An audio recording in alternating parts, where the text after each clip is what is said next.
From advertising to software as a service to data. Across all of our programs and clients, we've seen a 55 to 65% open rate. Getting brands authentically integrated into content performs better than TV advertising. Typical lifespan of an article is about 24 to 36 hours.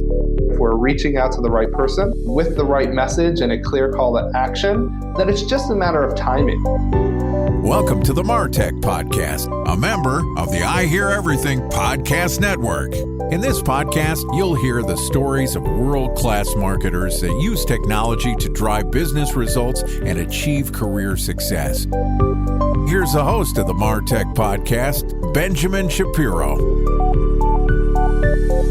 Welcome to the MarTech Podcast. I'm Benjamin Shapiro, the executive producer of the MarTech Podcast, and today we've got a special episode for you, which is going to be guest hosted by Doug Bell, who's the CMO of Chief Outsiders. Doug is a veteran CMO with a background in helping growth stage B2B SaaS companies reach their true potential, and I'm thrilled to invite him and some of his friends to take the microphone and share their knowledge with you, our loyal MarTech Podcast listeners. Okay, here's a special episode of the MarTech Podcast, guest hosted by Doug Bell, the CMO of Chief Outsiders. Hello, marketers. My name is Doug Bell from Chief Outsiders, and today we're going to be talking about navigating the evolving data landscape. Joining me today is Alexandra Theriault, who is the Chief Growth Officer at Lotame, which is a technology company that makes customer data smarter, faster, and easier to use for digital marketers. Lotame's end-to-end data collaboration platform empowers marketers, agencies, and media owners to access, analyze, and activate the data they need to understand and engage consumers. And today, Alex and I are going to be talking about the rise of data collaboration. Okay, here's my conversation with Alexandra Theriault, the Chief Growth Officer at Lotame. Alex, welcome to the podcast. Doug, thank you for having me. It's good to have you on. Great topic. Looking forward to digging in. Let's talk about the current state of data collaboration. What does it look like out there these days? So we're seeing a lot of new players come into the industry solving for data collaboration. We're seeing a lot of players like Lotame, who have been in the industry for a long time, solving for data collaboration. We're seeing the clouds and some of the walled gardens, the Googles, the Amazons of the world, providing solutions for their customers. And it really is an evolution of the ability to join two or more data sets to solve a myriad of different problems for marketers. Alex, I thought all data was in really good shape and it all collaborated together. So I'm shocked to hear that there are challenges out there. Here's some sarcasm for you on whatever data is for you when you're listening to this. So I'm curious, what are some of those big challenges that businesses are facing when they're trying to put data collaboration initiatives in place? To try to simplify some of the applications for a data collaboration platform, there's joining together of two or more data sets within an organization. So you can think about the different teams that manage different data from different systems within a brand. So your chat customer touch points, your email customer touch points, any sort of maybe offline point of sale touch points. Those are all probably formatted very differently, different sources, telling different stories. So just the unification, which might not marry well together. So the ability to even join those different data sets that represent a customer, that's one kind of broad example of data collaboration. Then there's also the marrying of data that is a brand's first-party data with any sort of external partner to fill the gaps, to help better understand any sort of buying behavior, propensity, and definitely measurement as we come upon signal loss with third-party cookies going away. It has been the glue that's helped stitch together that story of who I want to target, the ability to target, and then understanding who responded to some sort of an ad campaign. So it's definitely a proposed solution. I think there's many that we're going to see work their way to the surface as brands and all the rest of the players across the ad tech ecosystem navigate a pretty crazy, wild ride that is 2024. I think we're going to spend quite a bit of time talking about some of the challenges when it comes to first and third party data. We're going to talk actually tomorrow quite a bit about deprecation of cookies and what the impact of that is going to be. I think that's called Cookie-geddon. I'm not sure that it's been tagged yet, but it feels like Google's sort of pushed back some of the more negative impact effects of that. But we're not prepared, need to be prepared. A bunch of marketers just said, thanks, I'm going to have nightmares tonight. Thanks for mentioning that to us. So what are the most common use cases? And you sort of touched on one a moment ago, which is the ability to tie data together so that marketers have a singular picture and therefore can be more strategic in their reaction to buyer behavior. Are there other use cases out there for data collaboration? So I think from a planning perspective, that could mean many different things. Planning could mean I want to understand who my ideal persona is. So I want to understand what my customer looks like so I can cater my product offering, my ad creative, my content strategy. So it can mean many different things on the back end of the information that a collaboration can surface. It also can be a means by which both a brand and a media owner can put their first party data into a privately permissioned environment to inform, is there meaningful overlap between my current customer base or my prospective customer base and your content consumers? Is this a good investment for me? Is this something that I should increase my budget? Maybe I should prioritize this media outlet over another one for something more creative, like a homepage takeover. This is where I want to put my extra dollars to make a big splash.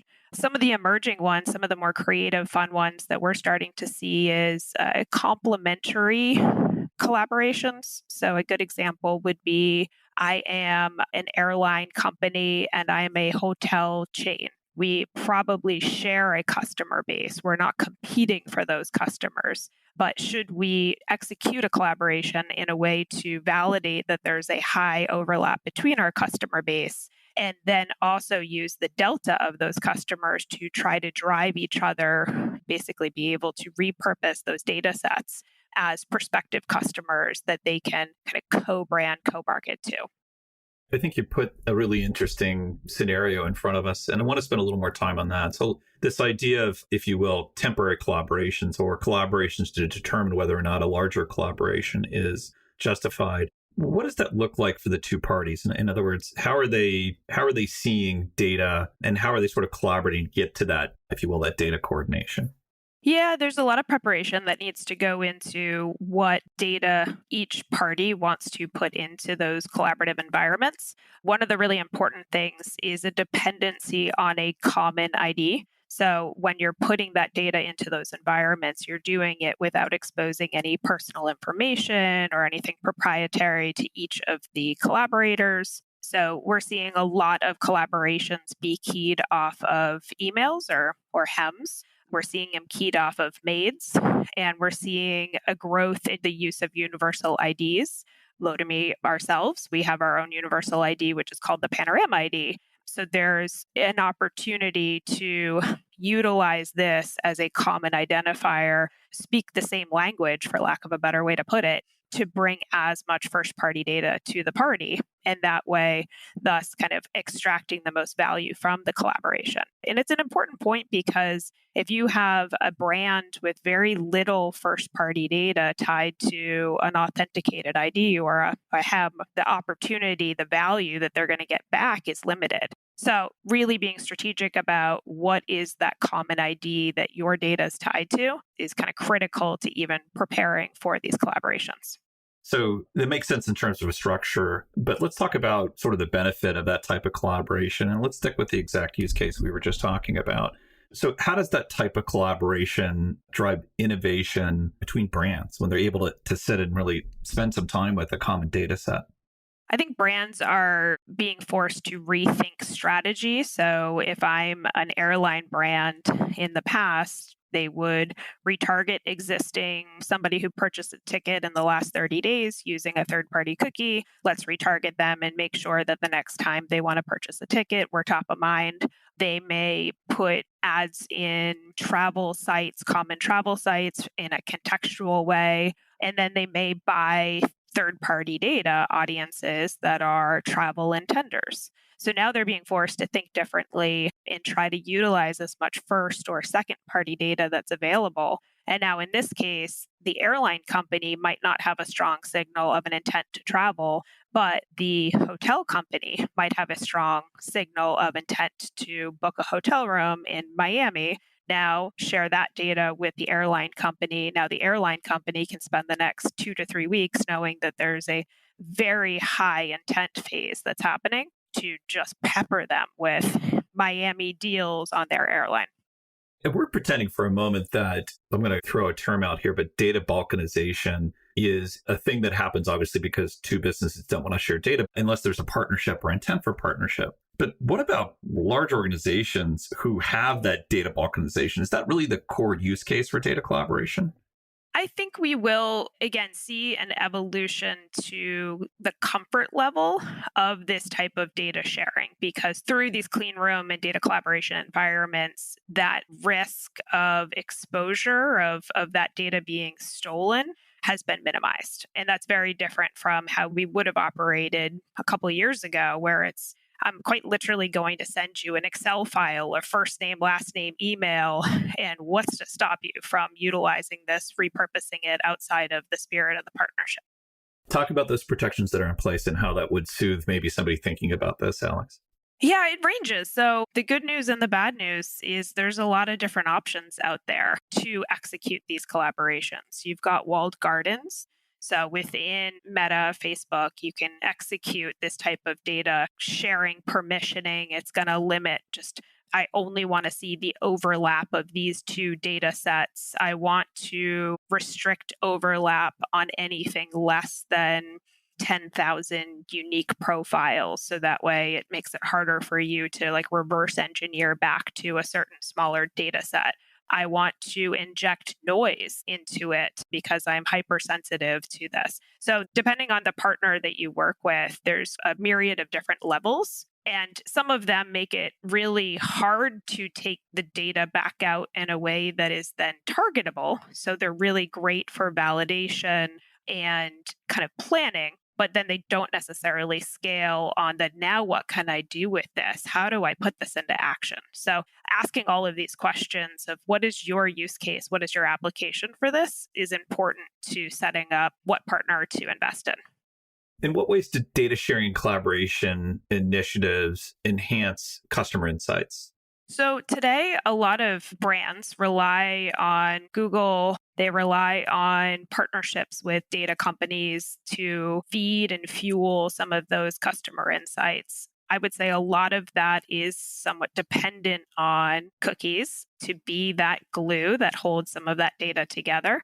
So we're seeing data collaborations preserve that functionality as a means to join those two different data sets and doing it on that common ID. Let's go back to this idea of balkanization if we can, Alex, because I have to say it is, as somebody who deals with a large number of large accounts, large clients, it's a real barrier to progress, especially for large organizations. I think if anybody's listening in today and works with a smaller organization, especially in the SaaS world, it's sort of our bread and butter. We can't imagine not having great data sets that we're able to pull together. Whether or not we think they're messy or not, they're not nearly as messy or difficult as larger organizations. So what I understand here is just how much of this is really about large organizations failing to be able to bring data together in a useful way. Or Alex, this is much more something that you're seeing out there with some of the smaller, more adroit organizations that are just looking to improve their marketing.